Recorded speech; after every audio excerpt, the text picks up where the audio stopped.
Hello students. आज हम percentage को पढ़ेंगे और कॉम्पिटिटिव एग्जाम में ये परसेंटेज बहुत ही इंपॉर्टेंट होती है। कोई भी कॉम्पिटिटिव एग्जाम का अगर आप क्वेश्चन मैथमेटिक्स वाला पार्ट देखेंगे तो उसमें परसेंटेज का क्वेश्चन जरूर पूछा जाता है।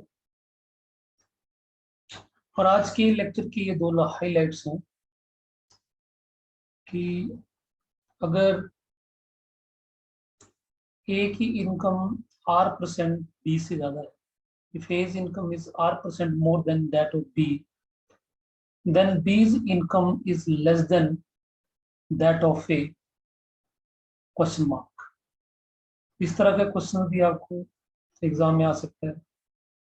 ए की जो इनकम है बी की इनकम से R% ज्यादा है, तो अब ये बताओ कि बी की इनकम ए से कितने परसेंट कम है।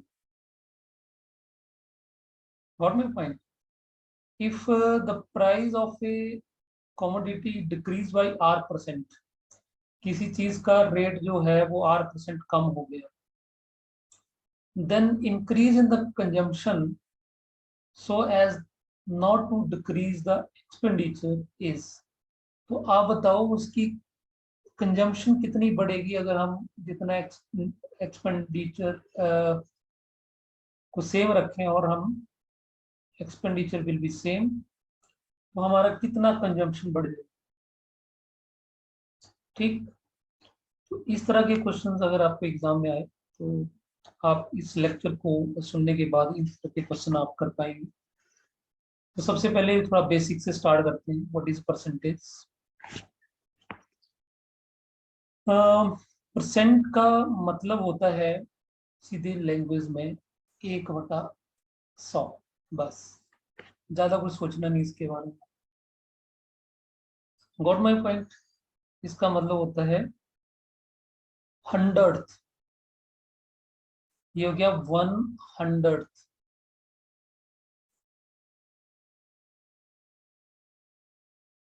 Got my point? तो अगर सपोज आपको लिखा है X%, इसका मतलब है X/100। ये मतलब है कि 100 में से कितना। अगर आपको कभी भी किसी चीज को परसेंटेज में कन्वर्ट करना हो, जैसे सपोज करो आपके पास नंबर है A/B, इसको परसेंटेज में हमने कन्वर्ट कर, तो आपने स्टूडेंट कोशिश ये करनी है कि आपने डिनोमिनेटर में 100 बनाना है। अगर ऑब्वियस है, अगर डिनोमिनेटर में 100 बनाना है हमने, तो 100 हमें डिनोमिनेटर में मल्टीप्लाई करना पड़ेगा और न्यूमिनेटर में भी मल्टीप्लाई करना पड़ेगा। तो इसको कैसे ले सकते हैं हम? 100A/B, और ये जो नीचे वाला 100 है 1/100 जो है, इसको लिख देंगे हम परसेंट। ये कन्वर्ट हो गया परसेंटेज में। और मैं पॉइंट, जैसे अगर हमारे पास 4/5 है, आपने इसको परसेंटेज में कन्वर्ट कर दिया, तो आप नीचे 100 बनाओ। तो 4 को अगर हम 5 को और 4 को देखें तो 100, अगर मैं 20 से मल्टीप्लाई कर दूं तो 100 बन जाएगा ये। तो कितना बन गया? 80 और नीचे 100, और इसका मतलब हो गया 80 इंटू 1/100, मतलब 80%। सिंपल सी बात। इसका मतलब 4 जो है वो 5 का 80% है। क्लियर? अब यहाँ तो हमें मिल गया कि 5 हो गया, मल्टीपल में आ जाएगा। लेकिन जैसे अगर यहाँ पे 4/7 हो, अब कैसे परसेंटेज निकालेंगे? ठीक, तो अब 7 को तो किसी भी से मल्टीप्लाई करें 100 तो बनेगा ही। तो क्या करना आपको? आपने सिंपल 100 ही लगा देना। फिर किसी से बात नहीं बनती तो 100 तो लगा ही सकते हैं। नाउ वी गेट 100, तो यहाँ पे बन गया 400/7 इंटू 1/100। ये 1/100 तो हमारा परसेंटेज की साइज में चेंज हो जाता है। और इसको अगर फ्रैक्शन में लिखना है तो आप फ्रैक्शन में रहने दो, अगर डेसिमल में चेंज करना है डेसिमल में चेंज कर दो। अगर डेसिमल में चेंज करना तो कितना बनेगा, 7 5 400 को 7 डिवाइड कर लो, 35 7 7 49, तो कितना बन गया ये 57/1/7, इतना परसेंट बन गया।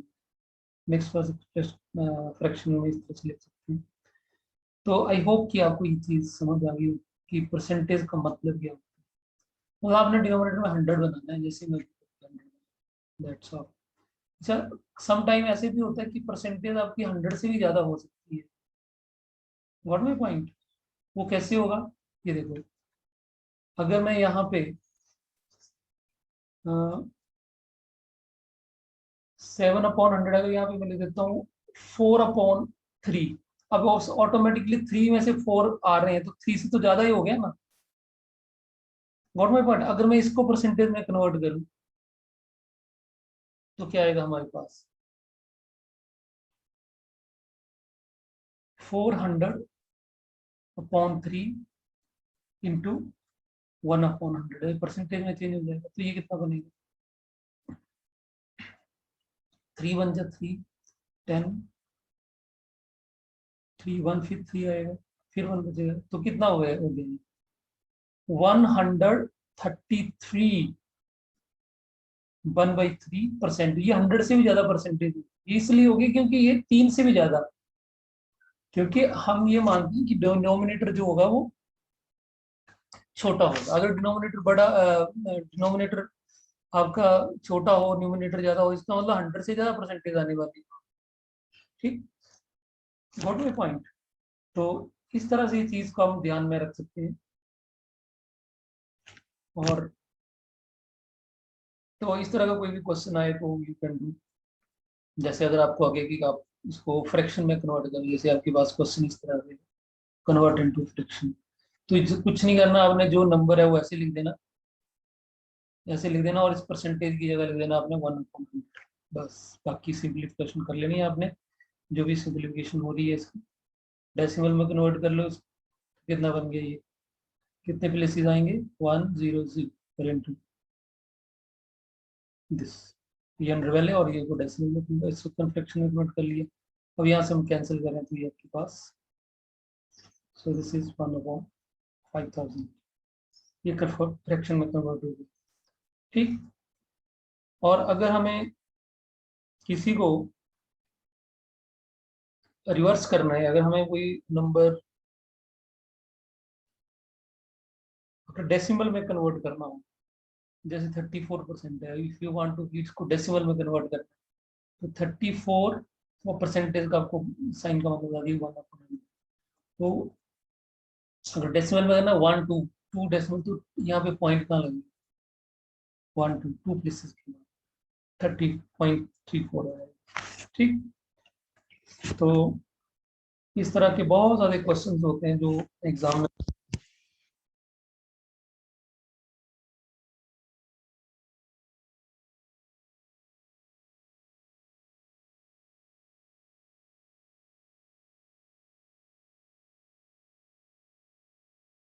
ट्वेंटी 8% ऑफ 28 निकालना है। तो क्या करना है,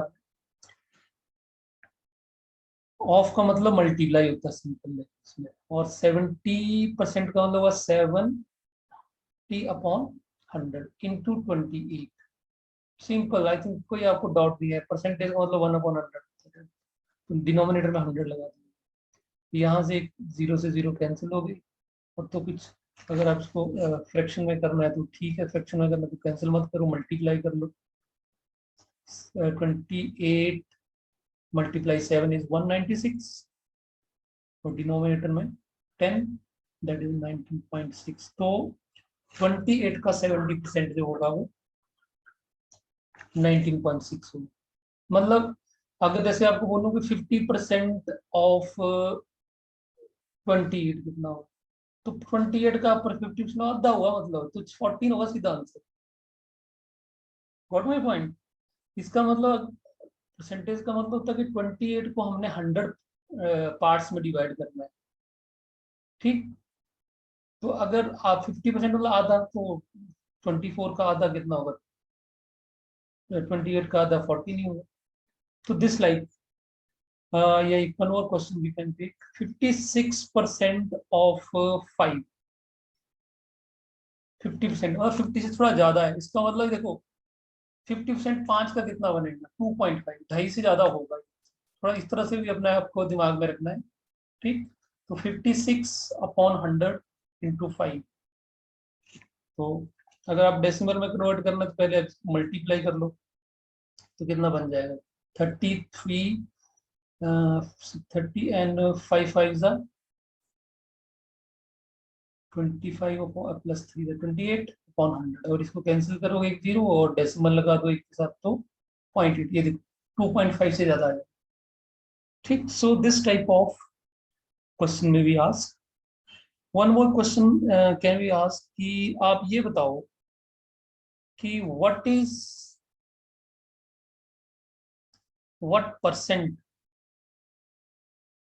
of 96 is 8? अभी इस क्वेश्चन में फंसना नहीं है, अपने लैंग्वेज में नहीं फंसना, ध्यान से बोला व्हाट परसेंट ऑफ 96 इज 8। तो आपको परसेंट निकालना है, कितने परसेंट। तो आपने ये करना है यहाँ पे 96 का x% इज इक्वल टू 8, ऐसे लिखना आपने। हमें पता नहीं है कितना परसेंट है, हमें हम ये बोलेंगे कि हमें x% जो है वो ये आएगा। ठीक, तो ऑब्वियस है x% कितना बनेगा हमारे पास? 8 अगर इसको हम इधर लेके जाएंगे तो 96 आ जाएगा। तो यहां से अगर हम इसको सिंप्लीफाई करेंगे,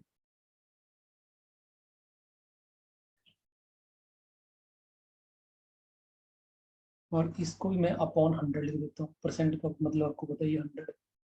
तो what we get, x equal to, ठीक, इसको सिंप्लीफाई कर लोगे तो आपको बनेगा 8/3। तो 8 होल 1/3 कितने परसेंट हुआ ये? 96 का 8.33% लिया जाए तो वो 8 आएगा, ये मतलब वो। ठीक, वन मोर कि एक और क्वेश्चन लेते हैं इस तरह का।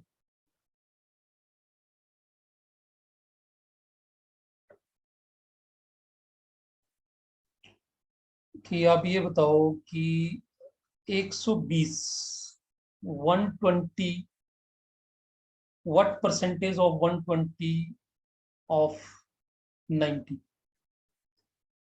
What percent, what percent is 120 का 90?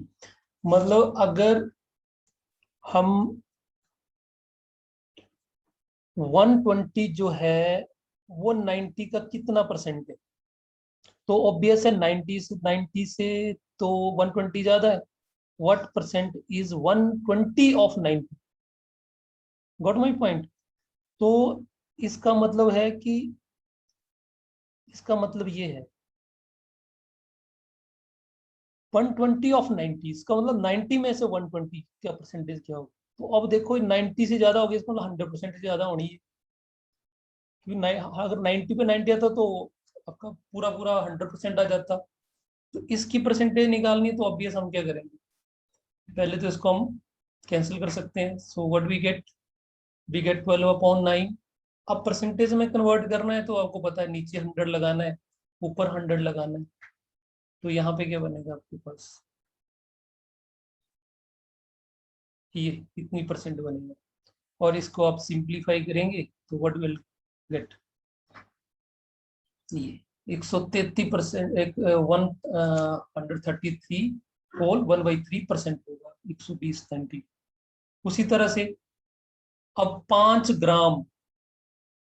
ग्राम जो है 1 kg का कितना परसेंट है।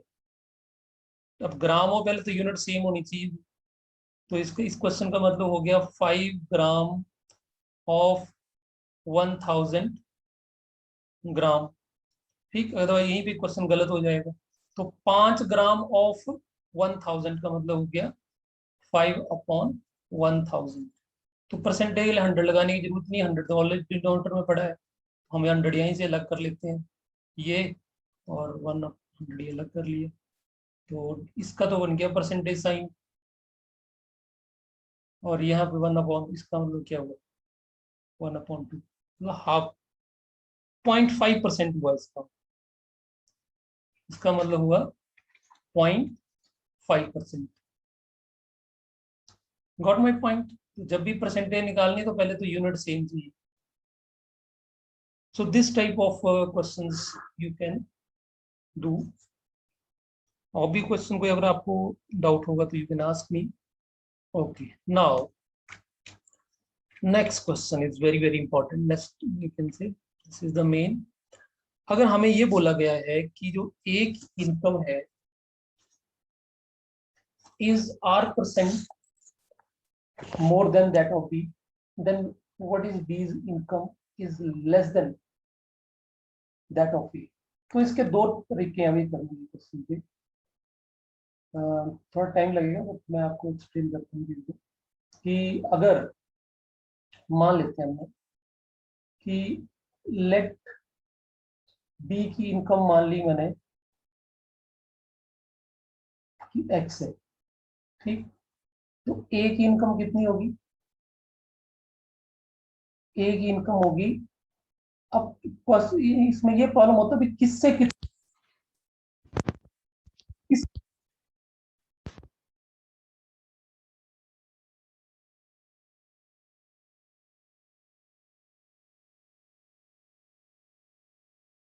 बस यहाँ पे क्वेश्चन कंफ्यूज हो जाते हैं स्टूडेंट्स कि करेंगे क्या।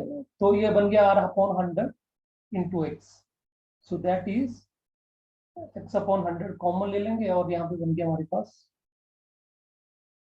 100 plus R। Got my point. उसी तरह से अब बी की इनकम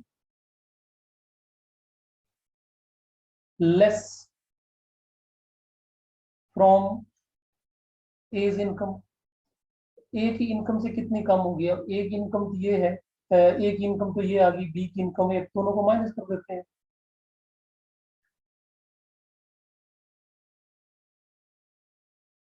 माइनस एक्स, तो ऑब्वियस है ये वाला टर्म इसी कट जाएगा, ठीक। तो इसको ये एक्स एक्स कट जाएगा, तो what we left with x/100। तो इतनी ज्यादा आएगी। अब इसकी परसेंटेज निकालनी है, कितना परसेंट हुआ ये। तो परसेंटेज ऑफ बीज इनकम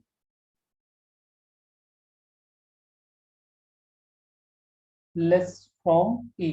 तो परसेंटेज निकालनी, तो क्वेश्चन यहाँ पे आता है कि परसेंटेज निकालनी, तो आउट ऑफ क्या आएगा। ये तो आ गई बी इसकी परसेंटेज, बी की इनकम पर किससे कंपैरिजन किससे होगा। तो ऑब्वियस हम बी ए से चेक कर रहे हैं, तो ए की इनकम से, तो ए की इनकम कितनी है यहाँ x/100 दिस। तो इसको हम कैंसिल करेंगे अगर, तो एक्स एक्स कैंसिल हो गया, आर से आर कैंसिल हो गया, 100 से 100 कैंसिल हो गया, तो आंसर हमारा पास आ गया सिंपल आर फॉर्म, ये आंसर। तो इतना परसेंट होगा, इतना परसेंटेज यहाँ लगा लो या यहाँ लगा लो, तो इतना परसेंट जो होगा वो बी का इनकम ए से कम होगा। अब ये तो हो गया, मैंने पूरा थ्योरेटिकल पार्ट बता दिया। ये इसलिए बताया स्टूडेंट्स, समटाइम हर चीज हम क्रैम नहीं कर सकते। अगर हर चीज फार्मूला याद करें, है ना, तो उससे समटाइम वो याद नहीं रहती, तो इसके लिए थोड़ा इसका भी आइडिया होना चाहिए। एक मैं शॉर्टकट तरीका और बता देता हूँ आपको, कि अगर हम ये मान लें कि बी की इनकम में मान लेता 100, ठीक, और ए की इनकम आ जाएगी यहाँ पे कितनी ज्यादा हुई R%, तो 100 का R% R होगी। ये होगी ए की income.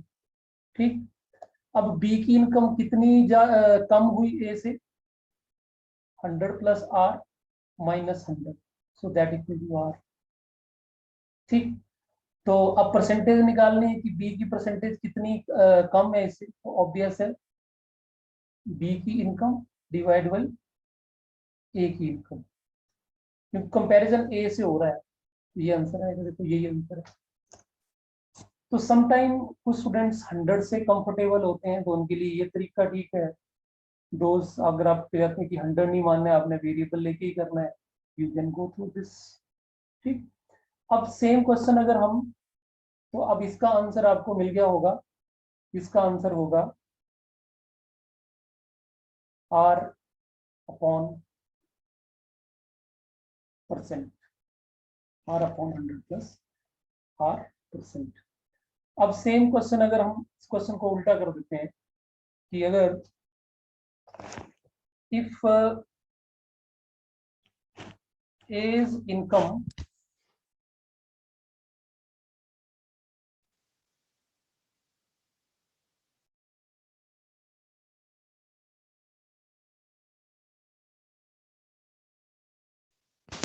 of B, then B's income is more than that of A, कितना आएगा फिर? तो सेम क्वेश्चन आपका ऐसे ही बनेगा, बट अब यहाँ पे इस बार क्या होगा कि हम मान लिया बी की इनकम जो है वो मानेंगे 100। ठीक, तो ए की इनकम कितनी आएगी, आर परसेंट कम है। ठीक है, तो आर कम कर दिया हमने, तो ए की इनकम बी की इनकम कितनी ज्यादा हुई, बी का इनकम कितना ज्यादा हुआ ए से, तो डी की इनकम माइनस ए की इनकम, से वो आर आ गया। तो बी की इनकम का परसेंटेज कितना ज्यादा हुआ ए से, तो ये आपकी बी की इनकम और ए की इनकम इतना परसेंट होगा। सो इट मीन दैट इसका आंसर आएगा आर अपॉन 100 माइनस आर। ठीक, और अगर आपने इसी तरीके से करना है, तो अगर यहाँ पे इसी तरीके से करना है तो यहाँ पे माइनस आ जाएगा, यहाँ पे माइनस आ जाएगा, यहाँ पे माइनस आ जाएगा। ठीक, तो उल्टा हो जाएगा। जब आपने x माइनस करना है तो ये कट के फिर अब यहाँ पे, व्हाट माय पॉइंट, यहाँ माइनस आ जाएगा तो x माइनस फिर दिस टर्म आएगा, तो यहाँ से आपके पास फिर उल्टा हो जाएगा, रिवर्स। x माइनस माइनस करेंगे तो यहाँ पे आपके पास r फिर टर्म बचेगी, सेम टर्म बचेगी फिर भी यही। ठीक, तो फिर यहाँ पे जब परसेंटेज निकालेंगे, यहाँ पे ऑब्वियस है माइनस आए, फिर यहाँ पे माइनस। तो you can go through this, this is again very very important. Next question is कि इस क्वेश्चन पे आते हैं कि if the price of A commodity decrease by R%,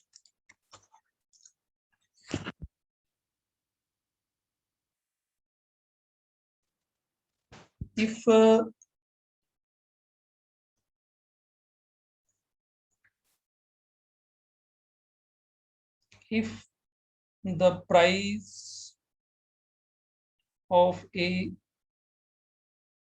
commodity increases by R%, then reduction in consumption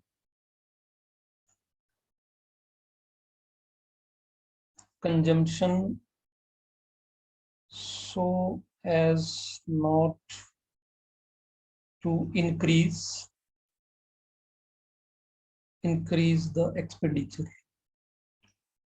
is, अगर किसी चीज का रेट R% बढ़ जाता है तो हम उस चीज का कंजम्पशन कितना कम कर देंगे, जबकि जितना हमने खर्च करना है उसको हम कांस्टेंट रखें, हमने खर्च नहीं बढ़ाना है अपना। तो कैसे करेंगे, इस तरह का क्वेश्चन होगा। तो अगर थोड़ी देर के लिए हम मान लें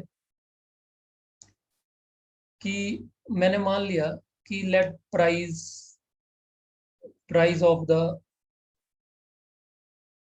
कमोडिटी जो है वो मान लेते हैं एक्स है, तो न्यू प्राइस क्या हो जाएगा, new price of the commodity क्या होगा, कितना बड़ा उसका एक्स का R% ऑफ एक्स, तो एक तो ओरिजिनल आएगा और साथ में ऑफ एक्स आएगा, सो that will B x plus 1।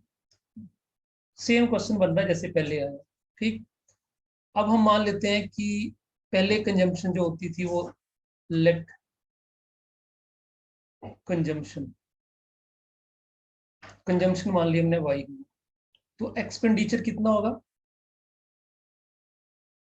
Expenditure कितना होगा, प्राइस ये है और ये कंजम्पशन है, चाहे केजी में हो जितना भी हो, तो ऑटोमेटिकली दोनों को मल्टीप्लाई कर देंगे, so this is the expenditure. अब तो न्यू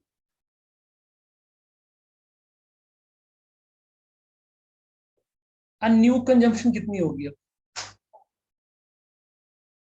न्यू कंजम्पशन कितनी होगी, क्योंकि प्राइस बढ़ गया है, हमने एक्सपेंडिचर सेम रखना है, तो हम उसको मान लिया मैंने एक्स जेड मान लिया, क्योंकि ये तो कंजम्पशन थी तब जब रेट एक्स था, अब रेट आपका प्राइस ये हो गया है, तो कंजम्पशन भी आपकी कम होगी, डेफिनेटली कम होगी कंजम्पशन। अगर रेट कम हो जाता तो कंजम्पशन बढ़ जानी थी, बट ये है कि दोनों का जो प्रोडक्ट है, देखो न्यू का न्यू के साथ प्रोडक्ट, ओल्ड का ओल्ड के साथ प्रोडक्ट है, वो सेम आना चाहिए। ठीक, so it mean that expenditure according to condition या अकॉर्डिंग टू क्वेश्चन, जो एक्सपेंडिचर है पुराना वाला एक्स इंटू वाई, और जो नया वाला एक्सपेंडिचर है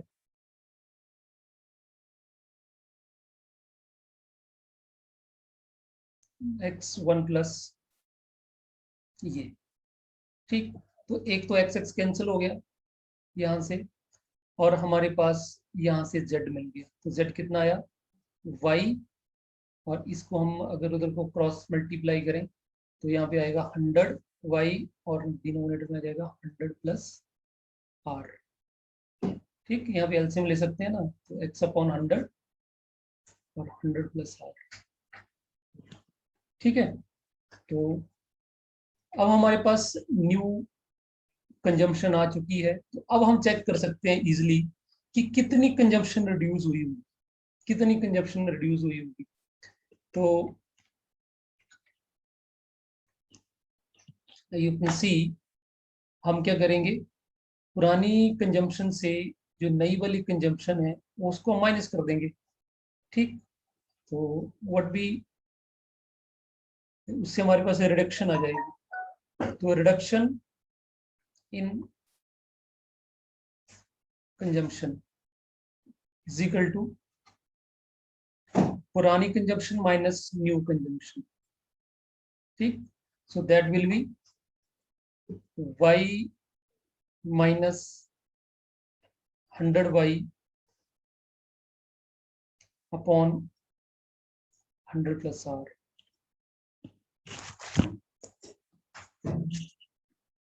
100 प्लस r। अगर हम इसको सिंप्लीफाई करें तो 100y plus Y R minus 100y upon 100 plus r, ये आपस में कैंसिल हो गया। ठीक, अब हमारे पास परसेंटेज निकालनी है हमने कि कितना परसेंट हुआ reduction, percentage of reduction, so that will B, पहले कितना था हमारे पास रिडक्शन y थी, अब नई जो रिडक्शन होके आई है वो कितना आया है Y R upon 100 plus r। ठीक, इंटू 100 लगा देंगे। ठीक, सो हमारे पास ये देखो, ये y से y कैंसिल हो गया, तो what we get r upon 100 plus into 100, ये परसेंट बनी। ठीक, सो आई होप आपको ये चीज समझ आई होगी। तो ये सेम बन गया, देखो पीछे वाले की तरह। ठीक, जब परसेंटेज निकालना है तो हमने 100 जरूर लगाना है। इस वाले में हमने यूज करा, इस वाले में हमने यहाँ पे यूज नहीं करा। जब हमने परसेंट लिखना है, क्योंकि जब हमने परसेंट बनाना है तो यहाँ पे हमने 100 लगाना है, तो बेस तभी 1/100 बनेगा, तभी यहाँ पे परसेंटेज आएगा। तो answer will be small fraction, यहाँ पे आपके पास 100 बनेगा, फिर परसेंटेज दिस वन। तो हो आप होप आपको ये समझ आ गया होगा। सेम आपने वैसे ही करना है जैसे हमने इस वाले केस में करा। ठीक, सो इसमें भी आप सेम लाइन पे रिडक्शन वाले क्वेश्चन में भी सेम आप कर सकते हो कि हमने मान लिया कि इसका प्राइस जो है वो 100 है, और जब इंक्रीज हो जाएगा रेट तो उसका आपका 100+R हो जाएगा, न्यू प्राइस होगा। और जब हमने रिडक्शन इन कंजम्पशन निकालना है तो that will be nothing but it is R/100+R into 100%। ठीक, और सेम आपका इसी तरह से अगर हम अगले पार्ट की बात करें तो इसका आंसर क्या बनना है? इसका आंसर बनेगा हमारे पास R 100-R into 100 and then we can use percentage। Percentage लगानी है तो यहाँ पे हमें 100 मल्टीप्लाई करना पड़ेगा। ठीक, तो ये बना हमारे पास परसेंट। और यहाँ से आप चेक कर सकते हो कि जिस तरह से हमने उसके इस चीज के लिए ड्राइव करा, इनकम के लिए ड्राइव करा, वैसे ही ये क्वेश्चन इसके लिए भी ड्राइव हो गया। अब एक और टॉपिक बचता है इसमें, वो है पॉपुलेशन बात। ये क्वेश्चन भी बहुत बार एग्जाम में आता है कि हमारे पास पॉपुलेशन, सो पॉपुलेशन का क्वेश्चन जब आएगा हमारे पास ऐसे दिया होता है कि किसी टाउन की जो पॉपुलेशन है वो प्रेजेंट प्रेजेंट पॉपुलेशन जो है वो मान लो P है, और जिस रेट से वो इंक्रीज कर रही है वो है R%। तो बताओ कि 10-10 ईयर बाद कितनी होगी, है ना? इस तरह से क्वेश्चन होता है। तो मैं अगर आपसे पूछूं कि आफ्टर 1 ईयर कितनी होगी, आफ्टर 1 ईयर, तो इट विल बी ओरिजिनल तो हुई होगी प्लस जो इंक्रीज हुआ, तो R% कितना इंक्रीज होगा, R% of P, that will B P plus R% का मतलब R/100 इंटू P। तो दोनों से अगर हम P कॉमन ले लें तो यहाँ पे क्या होगा, इतनी होगी। और 1 साल के बाद, अब 2 साल के बाद कितनी होगी, आफ्टर 2 ईयर। तो अगर आज हमारी पॉपुलेशन अब ये हो, अब ये तो होगी नहीं, ये वाली पॉपुलेशन होगी, तो इस पॉपुलेशन का, ये पॉपुलेशन आ गई पर आज की, अब इसमें R% ऑफ इस पॉपुलेशन का निकालना पड़ेगा। तो ऑब्वियस है इसका R% निकालेंगे तो क्या आएगा हमारे पास, 1+R/100, और R/100 इंटू दिस वन। तो दोनों से कॉमन, ये फैक्टर कॉमन आ जाएगा, तो what we get 1+P into 1+R/100 common आ गया, और यहाँ पे बच गया 1+R/100।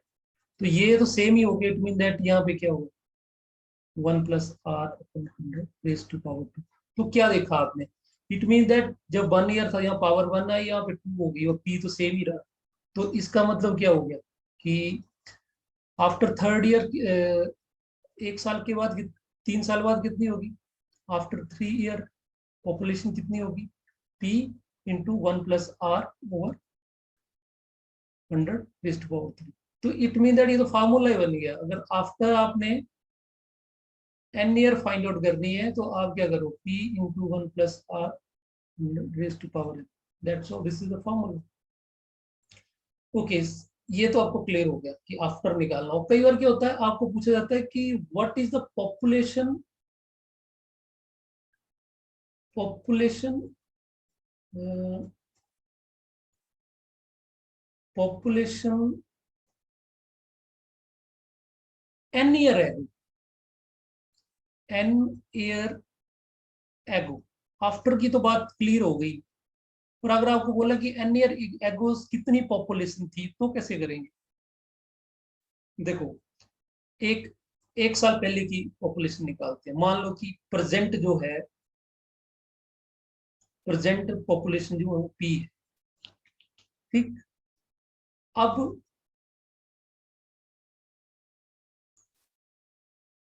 एक साल पहले पॉपुलेशन मैंने मान ली 1 या 1 ईयर एगो पॉपुलेशन मान लिया मैंने एक्स। तो इसका मतलब है कि रेट हमने सेम लिया, रेट मान लिया कि R%। तो इसका मतलब इस एक साल पहले क्या हुआ होगा, इस एक्स में R% ऑफ एक्स इंक्रीज हुआ होगा, तब जाके प्रेजेंट बनी होगी। तो ये क्या हुआ, एक्स कॉमन आ गया, यहाँ पे क्या होना 1R/100 ऑफ एक्स, तो एक्स कॉमन ले लिया ये। तो इट मीन्स दैट क्या हो गया, हमारे पास एक साल पहले की पॉपुलेशन आ गई। तो क्या आई, P/1 plus R/100। Got my point? अगर मैं उसी तरह से आपको पूछूं कि 2 साल पहले क्या होगी population, what will be the population 2 year ago, तो 2 ईयर एगो जो पॉपुलेशन होगी वो होगी P/1 plus R/100 raise to power 2।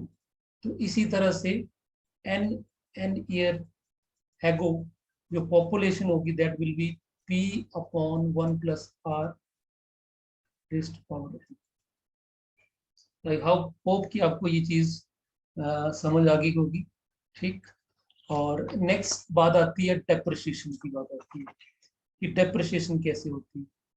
तो डेप्रिसिएशन में भी आपने सेम क्वेश्चन फॉर्मूला यूज कर लेना। डेप्रिसिएशन का मतलब है जैसे किसी चीज की कीमत कम होती है, कीमत तो कभी बढ़ेगी, है ना।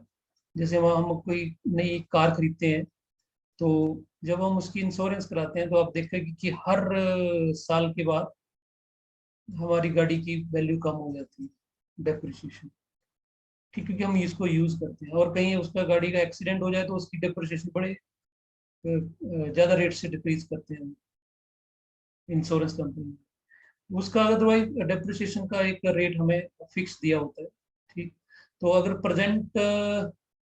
प्रेजेंट कॉस्ट हम मान लेते हैं कि अगर P है, और डेप्रिसिएशन रेट मान लिया हमने इजिकल टू R% मान लेते हैं पर एनम, ठीक, पर एनम। तो एक साल बाद उसकी जो वैल्यू होगी that will be after 1 year cost that will be P/1 plus, जहां प्लस होता है वहां माइनस करना है, ये आ गया पावर 1। 2 ईयर के बाद निकालेंगे तो पावर 2 हो जाएगी। सेम जैसे पॉपुलेशन बढ़ती है तो डेप्रिसिएशन में डिक्रीज होता है, तो माइनस लगना है। तो आफ्टर एन ईयर कॉस्ट जो होगी, चाहे आप 10 साल बाद निकालना है तो एन की वैल्यू 10 हो जाएगी, अगर 5 साल बाद निकालना है तो 5 हो जाएगी, ठीक। और अगर आज उसकी वैल्यू, उल्टा क्वेश्चन आ जाए कि आज उसकी वैल्यू P है मान लो, तो बताओ कि उसकी एन या 10 साल पहले कितनी वैल्यू हो। तो वैल्यू ऑफ कार या मशीन जो भी होगा, N year ago, N year ago क्या होगा, बटे में आएगा P/1 minus R/100 raise to power n।